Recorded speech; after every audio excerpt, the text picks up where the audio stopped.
Collector नहीं बनो तो चल जाएगा लेकिन पटवारी ज़रूर बन जाना, ये कहावत है। हमारे छत्तीसगढ़ में लोग बोलते हैं कि कलेक्टर भले ना बनना लेकिन पटवारी बन जाना। तो आज पटवारी का एग्ज़ाम है। लगभग दुर्ग जिले में 20,000 के आसपास लोगों ने एग्ज़ाम दिया, 17,000 लोग उपस्थित हुए, 3,000 के आसपास, 3,500 के आसपास लोग एब्सेंट रहे। आज एग्ज़ाम कैसा रहा बच्चों का, उन्होंने एग्ज़ाम क्या कुछ तैयारी को लेकर थी, पूरी बात करेंगे, उन बच्चों से बात करेंगे, डिटेल में बात करेंगे। क्या नाम है आपका? देवेंद्र सिंह ठाकुर। कैसा रहा एग्ज़ाम? एग्ज़ाम ठीक था, पेपर भी सरल आया था, सी सेट था और क्वेश्चन भी अच्छे फंसे थे। माने ज़्यादातर जीके वाले अच्छे फंसे थे इस बीच। जो तैयारी करके आए थे लगभग आ गए थे। हाँ, जीके वाले अच्छे फंसे थे और मैथमेटिक्स वाले भी अच्छे फंसे थे। मैथमेटिक्स में ज़्यादातर हम लोगों को अच्छा प्रश्न आया था मैथमेटिक्स जो छत्तीसगढ़ को लेकर किस तरह के सवाल आए थे, मतलब कोई लोकल सवाल? छत्तीसगढ़ के हिसाब से हम कम से कम 40 क्वेश्चन आए थे, इसमें फंसे थे और 20 क्वेश्चन इसमें से बहुत ठीक निकले थे। कैसा रहा ओवरऑल एग्ज़ाम पिछले एग्ज़ाम के मुकाबले अभी का? पिछले का मैं दिलाई नहीं थी, ठीक गया है वैसे जाने को। पुराने पेपर आपने देखे होंगे तो थोड़ा बहुत खराब है इस बार? ठीक है, अच्छा था। छत्तीसगढ़ को लेकर कोई सवाल रहा होगा आपका, कौन सा सेट आया था? 20 सेट आया था। कोई सवाल छत्तीसगढ़ को लेकर सी टफ लगा होगा कि अनएक्सपेक्टेड था कि एक सवाल कैसे आ गया कर? करंट अफेयर का थोड़ा सा टफ लगा मेरे को। हाँ, कितने दिन से तैयारी चल रही थी? 1 साल हो गया। 1 साल। और कोई एग्ज़ाम भी दे रहे होंगे आप? कोर्ट का दिला रही हूँ अभी। पटवारी ही क्यों बनना चाहिए आपको? ऐसा तो कभी सोची नहीं हूँ, बट फिलहाल दिला ली। बाकी पोस्ट जो है वो कोर्ट में ही है अभी फिलहाल। हाँ, क्या नाम है? मेघा। एग्ज़ाम कैसा रहा ओवरऑल? बहुत अच्छा था। सवाल किस टाइप के आए थे? इजी थे, मतलब हार्ड लेवल के नहीं थे। तैयारी कितने दिन से चल रही थी आपकी? 2 मंथ। हाँ, कोरोना काल भी था तो कहीं कोई और प्रेशर तो नहीं रहा होगा?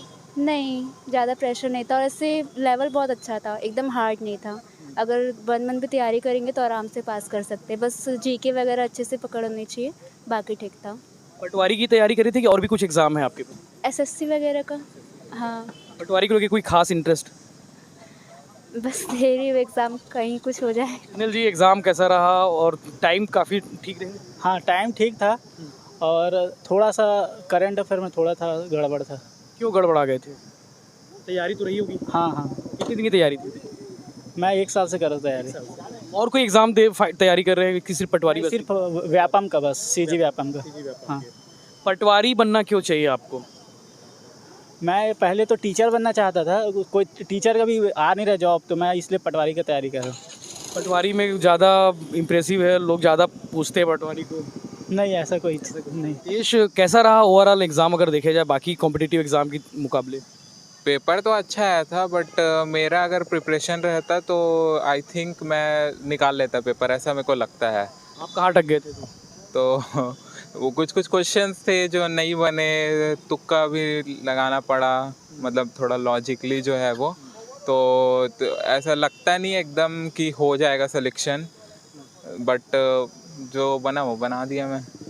छत्तीसगढ़ को लेकर कोई सवाल रहे होंगे? छत्तीसगढ़ को जैसे मैंने पढ़े थे छत्तीसगढ़ के करंट अफेयर्स, तो उस हिसाब से तो नहीं आए थे क्वेश्चंस जो है वो। पटवारी क्यों बनना चाहिए आपको? और भी कोई डिपार्टमेंट है? मेरा ऐसा एम है कि कोई भी गवर्नमेंट जॉब मतलब मिल जाए, कोई सा भी एक हो जाए किसी में सिलेक्शन, ऐसा मैं एम बना के चल रहा हूँ। कोई ऐसा फिक्स नहीं है मेरा कि मेरे को इसी फील्ड में जाना है। क्या नाम है? मेरा रजनी चंद्रा। रजनी जी, कैसा रहा एग्ज़ाम अगर देखा जाए तो? कोरोना काल भी था, तैयारी वैयारी थी आपकी? तैयारी तो थी, बना भी नहीं भी बना दोनों, पर क्वेश्चन थोड़ा कठिन आया था। कहाँ फंस गई थी आप? मैं वही कहाँ फंस गई थी, जीके किस सवालों में? मैथ्स में। हाँ बाकी जीके वगैरह स्ट्रॉन्ग है? हाँ, वो ठीक था। मैथ्स में थोड़ा समझ नहीं आ रहा था, क्वेश्चन थोड़ा हार्ड आया था। कोई ऐसा सवाल आपको लगा नहीं था कि ये भी सवाल आ जाएगा? मैं तो अभी हाल में किसके बारे में जानती रही और आ गया सवाल। हाँ, पढ़े थे उसमें से तो आया था, पर बाहर से भी आया था क्वेश्चन। अपना जीके कैसे स्ट्रॉन्ग करना चाहिए लोगों को? क्या अखबार पढ़ना चाहिए, टीवी देखना चाहिए, और क्या अपडेट रहना चाहिए? बुक से भी पढ़ना चाहिए और नेट से भी पढ़ना चाहिए, जैसे जैसे अपनी इच्छा, हाँ, सुविधा अनुसार। पटेल जी, कैसा रहा एग्ज़ाम और पटवारी की परीक्षा कैसी रही? आपकी तैयारी थी उस हिसाब से? सर, जिस हिसाब से तैयारी थी उस हिसाब से तो अच्छा ही गया है। बाकी मैथ्स का अच्छा था, मैथ्स का सब बन गया। बाकी जो जीके जीएस था उसमें मेरा उतना अच्छा नहीं था, तो उसमें थोड़ा प्रॉब्लम हुआ मुझे। सीट कम है और कैंडिडेट एकदम हजारों लाखों में है, बढ़ाना चाहिए सीट और सीट बढ़ाना चाहिए, लेकिन अब जितना खाली रहेगा उतना ही दे सकेंगे, सरकार भी क्या बता रहे हैं कि जितनी खाली थी उससे कहीं कम भर्ती हो रही है। हाँ, तो फिर ये गलत बात है, जितनी खाली थी उससे कम दिए हैं, जितना खाली उनको भरना चाहिए। जीके के कोई सवाल जो आपको लगते थे कि ये सवाल आने नहीं थे, आ गए, सरप्राइज हो गए उस सवाल को देखकर? नहीं, वैसा तो नहीं बोल सकता मैं, क्योंकि मेरा बहुत अच्छा नहीं था तैयारी। अब जो लोग तैयारी किए अच्छे से वो लोग ही जान पाएंगे। आज पटवारी का एग्ज़ाम था और कॉम्पिटिटिव एग्ज़ाम के दौरान अक्सर आपने देखा होगा या फिर आपने एग्ज़ाम दिया होगा तो आपके हाथ में एक पॉम्पलेट आता है। वो पॉम्पलेट होता है किसी इंस्टीट्यूट का जो तैयारी कराते हैं कॉम्पिटिटिव एग्ज़ाम की। लेकिन हमारी नज़र पड़ी इन तीन बंदों पर। ये तीन बंदों के बारे में बता दूं कि ये गेट एकेडमी के जो अद्वैत एजुकेशन यूट्यूब चैनल है जिसकी तैयारी कराते हैं कॉम्पिटिटिव एग्ज़ाम की, तीनों टीचर यहाँ पर मौजूद रहे। ये तीनों सर हैं, टीचर हैं जो सुबह से लेकर रात तक दिन रात एक करके उन बच्चों को पढ़ाते हैं जो बच्चे कॉम्पिटिटिव एग्ज़ाम की तैयारी करते हैं, फ्री में पढ़ाते हैं। तो आज इनसे बात करते हैं। सर पहले तो आपका नाम बता दीजिए। सर मैं अखिलेश तिवारी हूँ और अद्वैत एजुकेशन की जो टीम है उसका एक मेंबर हूँ। और सर हम लोग सभी लोग आप बोल रहे होंगे, आप देखे भी और आश्चर्य हो गए कि कैसे टीचर यहाँ पे आए हुए हैं। तो हम लोग बताना चाहेंगे सर, हम लोग सिर्फ एजुकेशन नहीं दे रहे हैं, हम लोग जितने भी बच्चे उनको हम लोग एक फैमिली का मेंबर समझते हैं। और जब भी कोई भी फैमिली का मेंबर एग्ज़ाम देने जाता है तो उनके साथ हम लोग ताकत बनकर उनके साथ खड़े रहते हैं। और इसीलिए हम लोग सर उनके पास आए थे और बस ये फील कराना चाह रहे थे कि अगर आपका पेपर अच्छा गया होगा तो बहुत ही अच्छी बात है, और नहीं भी गया होगा तो पूरा ये अद्वैत एजुकेशन है, पूरी टीम आपके साथ खड़ी है। अब इसके बाद भी जितने एग्ज़ाम आने वाले, चाहे एडीओ का हो, छात्रावास का हो, और एसआई की जो भर्ती अभी पेंडिंग है वो भी अभी आएगी ही, तो ये सब में हम उनके साथ एकदम खड़े हुए। तो ये बताने के लिए आए हुए थे और बच्चों का हाव भाव देख रहे थे कि कितना कट ऑफ जाएगा क्या, क्योंकि जैसे आप हमेशा ग्राउंड रिपोर्ट करते हैं और वो ज़्यादा पसंद करते हैं, वैसे ही अद्वैत एजुकेशन ना ग्राउंड पर जाकर मेहनत करता है। मैं आपको बता दूं कि अद्वैत के बारे में ऐसा नहीं कि मैं परिचित नहीं हूं। अद्वैत को मैं देखता हूं, मैं सुबह 9 बजे हो या 8 बजे हो, 10 बजे हो, रात तक इनके यूट्यूब में मैं देखते रहता हूं कि फ्री में ज्ञान जहां से मिल जाए वहां से प्राप्त कर ले। तो मैं तो फ्री में इन सबसे ज्ञान प्राप्त करता हूँ। खिलेश सर के बारे में बता दिए, अमन सर है सर, आदाब, आरिफ सर, ठीक है सर। आज का एग्जाम कैसा रहा? पटवारी का एग्जाम बच्चों ने दिया, आप लोग जो तैयारी कराए थे क्या वो सब आए थे या फिर कुछ आउट ऑफ सिलेबस थे? जी सर, अगर आज के एग्ज़ाम के लिए बोला जाए तो आज का एग्ज़ाम में सर मेरा हिंदी और ज्योग्राफी है।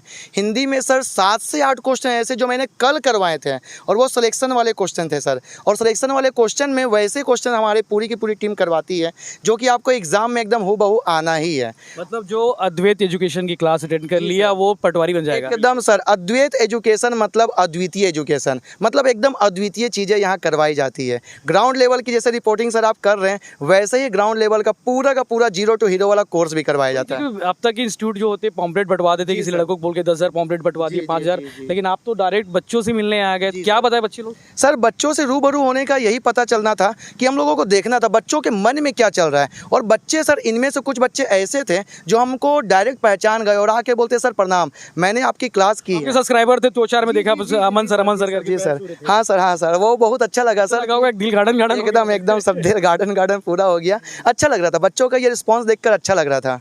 सर कुछ लोग बता रहे थे कि मैथ्स बहुत टफ था, तो वाकई में टफ था? आपने सब देखी बात? कुछ लोग मिले यहाँ पर जो ऑलरेडी मैथ्स किए हुए थे। मैंने 2-3 लोगों से पूछा तो कुछ बच्चों का मैथ्स टफ लगा क्योंकि प्रिपरेशन उस लेवल की नहीं होगी, और बहुत सारे बैकग्राउंड बच्चे जो होते हैं नॉन मैथ्स वाले होते हैं, उनको मैथ्स टफ लगता है। बट कुछ बच्चे ऐसे मिले जिन्होंने 30 में 30 क्वेश्चन सॉल्व कर आ गए थे। और हमने जब क्लास शुरू की थी तो हमने टारगेट रखा था कि हम 30 में से 30 लेकर ही आएंगे, और कुछ बच्चों ने मुझे रिस्पॉन्स भी दिया कि 30 में से 30 क्वेश्चन बन रहे हैं सर। मतलब ओवरऑल आज का पेपर ठीक था? पेपर काफ़ी अच्छा था। पेपर इतना अच्छा था कि कम से कम 120 प्लस तो कट ऑफ जाना चाहिए यहाँ पर, क्योंकि हर तरह के लोग थे। नॉन मैथ्स और मैथ्स बैकग्राउंड वाले होते हैं, किसी को मैथ्स टफ लगता है, ईजी लगता है, बट ओवरऑल देखा जाए तो जो कट ऑफ है वो 120 के ऊपर जाएगा। पेपर कंपैरेटिवली मॉडरेट से इजी था पेपर, टफ तो नहीं कह सकते इस पेपर को। तो आपको बता दूं कि थोड़ी देर बाद इनका एक सबसे सटीक एनालिसिस भी आने वाला है, इनके चैनल पर आ जाएगा यूट्यूब पर। अद्वैत एजुकेशन आप सर्च कर लेंगे, लिंक भी हम डाल देंगे, वहाँ पर आप सबसे सटीक, सबसे सही आंसर देख पाएंगे कि जल्दी कि सबसे ओवरऑल पटवारी का एग्ज़ाम कैसा था, आपने अगर एग्ज़ाम दिया है तो आप कितने सही हैं कितने गलत हैं, वो आपको पूरा पता चल जाएगा। शाम को 4 बजे आप ज़रूर देखिएगा, सर्च कर लीजिएगा यूट्यूब पर अद्वैत एजुकेशन, और सब्सक्राइब भी कर लेंगे। जिस तरह के पानी आपकी ज़िंदगी के लिए ज़रूरी है, तो उसी प्रकार कॉम्पिटिटिव एग्ज़ाम तैयारी करने वाले बच्चे जो एग्ज़ाम देते हैं उनके लिए चैनल काफ़ी महत्वपूर्ण होने वाला है। शुक्रिया।